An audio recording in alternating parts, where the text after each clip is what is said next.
The fourth, and the most important, is to balance. No, let me put this in another perspective. It's called maturity. Maturity, to become mature, to become an adult, is a choice. Now, your body and chemistry will force you to become a grown-up.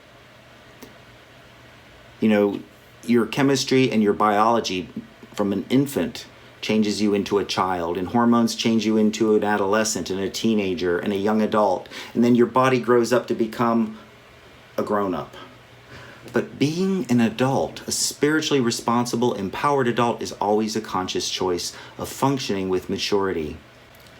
And I want you to understand something that is, if you can get this is the number one reason people have the greatest regret in their life, is they let their ego run their lives instead of their higher self, their consciousness, their soul and spirit. And we need both. We need an ego. An ego is there to protect you. An ego is there to help you navigate through the physical world. You needed it as a child. You see, animals have instinct to protect them. But human beings don't have instinct like animals. So they have an ego that protects them. And you need an ego. You will always have an ego. Now, it can be a destructive, immature ego, or you can learn to mature it, and it can become a liaison, from being your worst nemesis, your worst enemy, to become your liaison. And that is the work that takes conscious effort to be mature enough to take responsibility for the fact that the way I respond to life matters. And if I come from my immaturity, and let's go through these 4 stages of the ego development, because most people don't know much about our egos. And there's a lot of, you've heard the word, but nobody really breaks it down into something that you can digest and understand, because it is an important part of our reality. And for so many years, when I was younger, studying metaphysics and spirituality, I was told you got to kill your ego, you got to get rid of your ego. And people would say, oh yeah, I have no ego. You can't not have an ego. You need one. That's your ego talking, that you don't have one.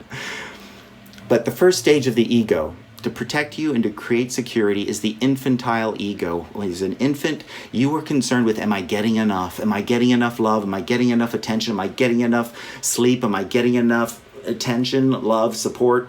Am I getting enough food? That's the first stage of infantile ego. Am I getting enough? And in the infantile ego is so self-centered. The whole world revolves around it, and truly it did. When you were an infant, you cried and people came running, right? The whole world revolved around you. You were totally self-centered. But then as you grew and you matured and you realized you're not the only one there, that you have siblings or classmates or next door neighbors, and all of a sudden you shifted. Your security wasn't about, am I getting enough? You shifted it and matured it to the child ego. And the child ego is starting to compete and compare with the neighbor, with the brother, with the sister. You start to realize you're not the only thing. And in that competition and comparison, you shift from, am I getting enough, to am I good enough? And that becomes the child ego. Am I good enough? And always trying to be good enough, competing, comparing with other people, and never ever quite ever feeling that. Because the ego can't really feel enough. And I'll explain why in a minute. So that's the second stage of our ego development. Now, as the child becomes self-important, and becomes, growing and realizing that, yeah, I know there's other people here, but I'm the most important thing. And that's where, am I good enough, competing and comparing. And then you mature, hormones start to kick in, you become an adolescent, a teenager, your body's changing, you're going through all this confusion. And you got to figure out what you're going to do the rest of your life, right? In school, you got to I'm going to be graduating, and I got to figure out what I'm going to do the rest of my life. So then the ego's security system changes from getting enough to good enough to, am I doing enough? Am I learning enough? Am I achieving enough? That's the adolescent ego. Never feeling like I'm doing enough. I got to keep doing it, and that's part of why our whole world, most of the world, functions in the adolescent ego. Their to-do list, and it never ends, and they're always going. They don't make time to relax and take care of themselves and have a sense of personal self-care and responsibility. They're just always on that hamster wheel. And it's because they'll never catch up. It's like the ego dangles this carrot. You're not doing enough, you're not learning enough, you're not achieving enough. And guess what? With the internet, there's even more to learn and to do and to achieve. And so people are getting exhausted. And that's the third level of the ego. And in order to heal and mature the ego, you need to pay attention to it, and you need to understand it. And I'll explain what that is in just a minute. So then you have the infant, the child, the adolescent, teenager. And then you have the grown-up ego. The grown-up ego that kind of just either tries to get through life, goes back to the past, is always competing and comparing, or just is, kind of a person who's like, I'm not enough. I'm not enough. So I'm just going to give up. I'm going to get through life. I'm not going to stop competing. I'm just going to go into mediocrity and just settle for whatever comes my way. That's what the grown-up ego is. I guess I'm not enough. And that's sad. That's sad. And so many people end up there.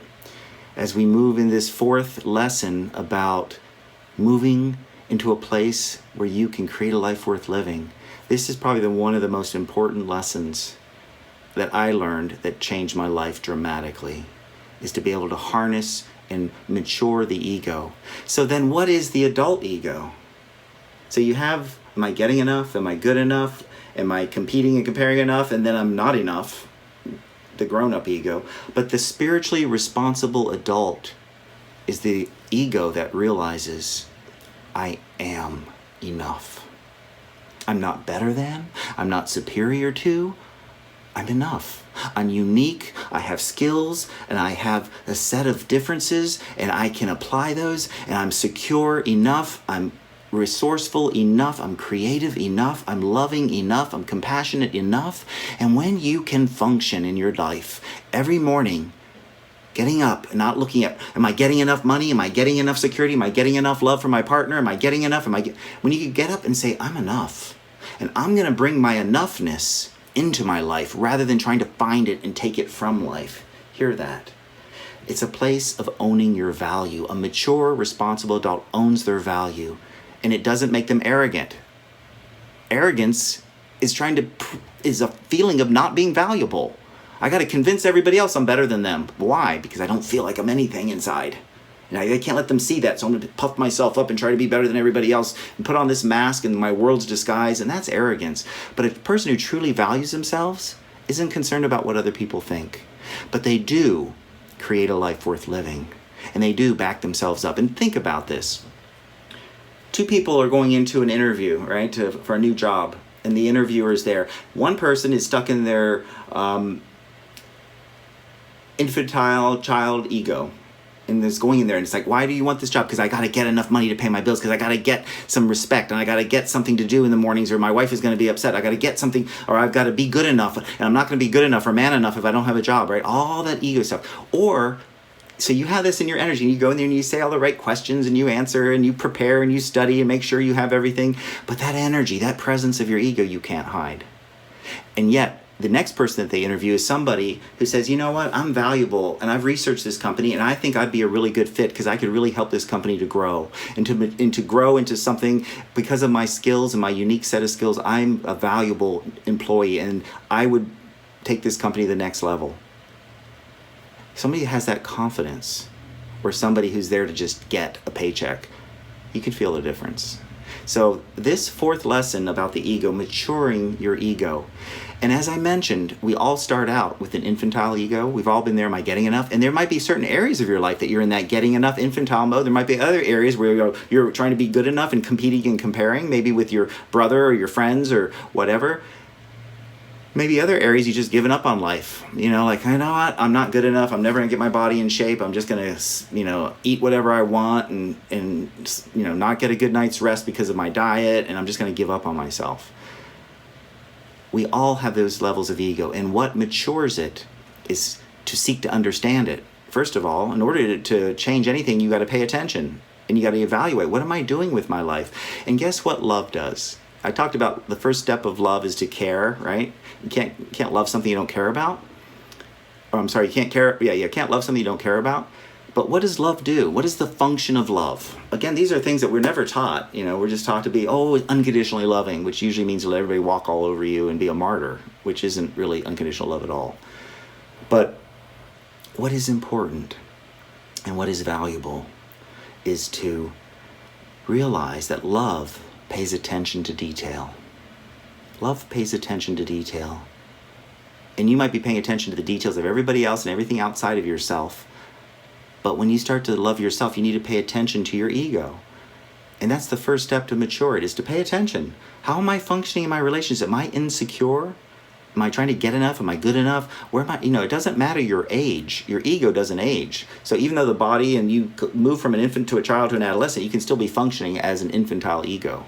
You know people out there doing that. It's easy to see it in other people, not so much in ourselves.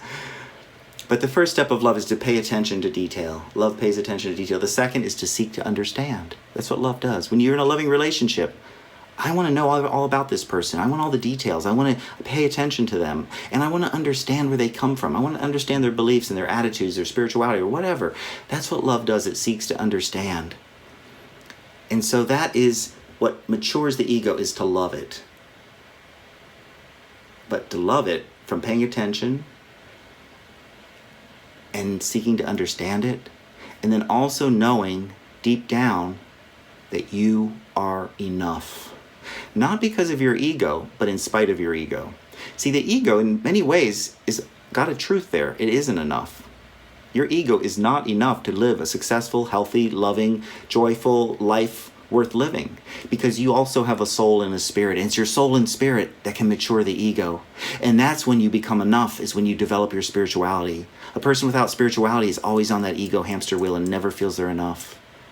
They've ignored and denied their soul and spirit, their true essence. And what that soul and spirit offers people is creativity and passion and wisdom and compassion and forgiveness. Those are all spiritual qualities. And that's what makes a life worth living. So your ego in some ways is right. It's not enough without you awakening your spirituality and start to value your spiritual gifts. But that's the fourth step, is to mature your ego.